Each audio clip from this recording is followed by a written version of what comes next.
आपको बहुत बहुत बधाई देना चाहूँगा। आपकी पार्टी को नए अध्यक्ष मिले हैं कल ही, राजनाथ सिंह, जो पहले भी एक बार रह चुके हैं राष्ट्रीय अध्यक्ष। उसको लेकर आप क्या कहना चाहेंगे? राजनाथ सिंह जी को मैं पूरे मीरा भाईंदर शहर की ओर से बधाई देता हूँ। पहले पार्टी भारतीय जनता पार्टी ये कि उसका हमेशा से रहा है नींव के कांग्रेस और राष्ट्रवादी जैसी प्रथा नहीं रही कि एक शरद पवार एक सोनिया गांधी। यहाँ पे ऐसा नहीं, यहाँ पे ज़मीनी स्तर का कार्यकर्ता भी अगर काम करता है तो वो राष्ट्र का अध्यक्ष बन सकता है। ये नितिन गडकरी जी ने साबित किया।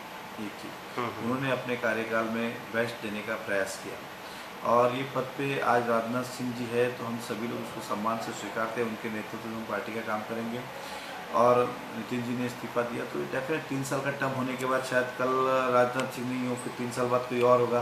आज मैं यहाँ जिला अध्यक्ष कल कोई और होगा, परसों, क्योंकि पार्टी जो है इसके अंदर लोकशाही है, विचारधारा पे चलती है, मोनोपोली सिस्टम नहीं है या घरानाशाही सिस्टम इस पार्टी के अंदर नहीं है। तो स्वाभाविक है कि नितिन जी ने अपना कार्यकाल पूरा किया, दूसरे आए उन्होंने अपना कार्यकाल भी बहुत अच्छे तरीके से पूरे करेंगे और नितिन जी गए और हो सकता है भविष्य में वापस वो अध्यक्ष बने। हाँ, क्यों नहीं, क्लीन चिट मिलेगी तो हम सबकी शुभकामनाएं हैं। और सर, उन्होंने कल ही अनाउंस किया है कि हम लोग कांग्रेस के गृह मंत्री, जिन्होंने वो स्टेटमेंट दिया था अभी संघ को लेकर के, पूरे देश में उसके ऊपर विरोध प्रदर्शन हो रहा है। आज 5 बजे मीरा भाईंदर शहर में भी हमारी मीटिंग है। हम उसमें निर्णय लेने वाले हैं कि हमको क्या करना है। तो आज 5 बजे उस विषय के ऊपर मीटिंग है लोकल लेवल पे। जी। अच्छा सर, अभी जिस तरह के से देश में स्थिति चल रही है, आर्थिक हालत पूरे देश में जिस तरह से चल रही है, और बीजेपी भी बहुत ज़्यादा भरोसा लोगों को शायद नहीं दे पा रही है कि वो दोबारा पावर में आएगी, तो इन चीज़ों को लेके आप कितने आश्वस्त हैं कि BJP can be the second choice after Congress? BJP is the now first choice.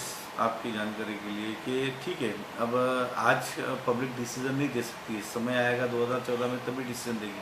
दूसरी बात, मैं अगर बीजेपी को भी साइड में रखता हूँ और एक एज ए कॉमन मैन बात करता हूँ तो भी कांग्रेस ने सारी सीमाएं पार कर दी है। व्यक्तिगत टिप्पणी नहीं करती, चाहे भ्रष्टाचार हो, चाहे महंगाई हो, चाहे डेवलपमेंट की बात हो ना। डेवलपमेंट में कोई ऐसा खास डेवलपमेंट दिख नहीं रहा है 5 साल में।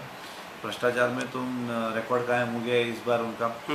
और महंगाई, जो कॉमन मैन आज सबसे ज़्यादा परेशान है, तो उसका जवाबदार एक ही कि सरकार इकोनॉमिक मेंटेन नहीं कर पाए। और बीजेपी जब अपने कार्यकाल में थी, लोग शायद उस बात को याद नहीं करना चाहते, इसलिए आपने कहा अटल बिहारी वाजपेयी जी थी, जो कॉमन मैन की ज़रूरत थी, वो चीज़ की कभी महंगाई नहीं बढ़ी। आप देखिए सब वही के भाव 5 साल टिके रहे। एक चीज़ ये चीज़, गैस घर घर पहुंचाने का प्रयास भी अटल जी के सरकार में हुआ। राम नाईक जी जब पेट्रोलियम मिनिस्टर थे, एकदम गैस लाइन भी घर घर पहुंचाने का पेट्रोलियम मिनिस्टर के माध्यम से ही हुआ था।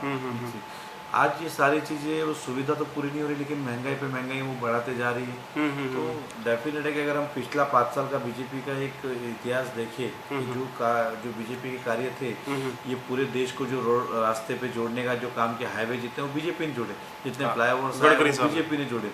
गडकरी साहब ने तो महाराष्ट्र में, अटल बिहारी वाजपेयी जी की सड़क योजना थी, आज सारे जितने सड़कें बनी है, आज भी जो बन रही है, वो उनकी योजना की बन रही है। अभी आपने देखा कि अपना मुंबई से लेके भी अगर जो गुजरात के बॉर्डर तक बना, ये अटल बिहारी वाजपेयी जी के समय का माने बना अब, लेकिन सब उनके काल में सब मंजूर हुए काम है। तो बीजेपी ने हमेशा सभी एंगल से विकास किया और मुझे पूरा विश्वास है इस बार जनता बदलाव लाएगी और बीजेपी को मौका देगी देश की सेवा करने। हम अपनी बात को थोड़ा क्लियर करेंगे। कांग्रेस में जहां युवराज के नाम पर वंशवाद है, वहीं पर बीजेपी में लोकतंत्र के नाम पर बहुत ज़्यादा धड़ेबाजी है। तो ऐसी स्थिति में ये थोड़ा भरोसा लोगों को दिलाना बड़ा मुश्किल होता है। आप खुद, आपने बीजेपी के लिए इतना काम किया, मीरा भाईंदर में इतनी 9 से 29 सीटें तक लेकर आए, लेकिन आपको सपोर्ट नहीं मिला बीजेपी का?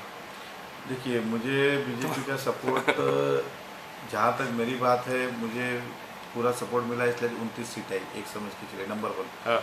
नंबर 2 ऐसा है कि इतनी बड़ी पार्टी, हम घर में भी 4 भाई रहते तो चारों के विचार नहीं मिलते, बहुत बार ये होता है। तो लोकतंत्र जहाँ है वहाँ ये सारी चीज़ें होने वाली हैं।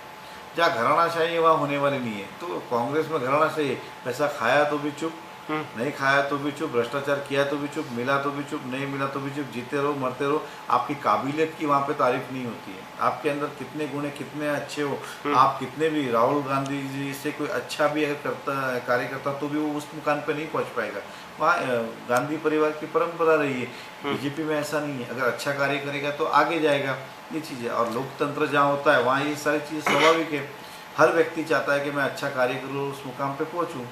अच्छा, गडकरी जी से आप काफ़ी क्लोज रहे हैं, आपके अच्छे उनसे रिलेशन थे। अभी जब कि सिनेरियो चेंज हो गया है, तो how would you comfortable with new president? नहीं नहीं, एक मेरी बात सुनिए, गडकरी जी से मेरे रिलेशन पहले भी अच्छे थे, आज भी अच्छे हैं।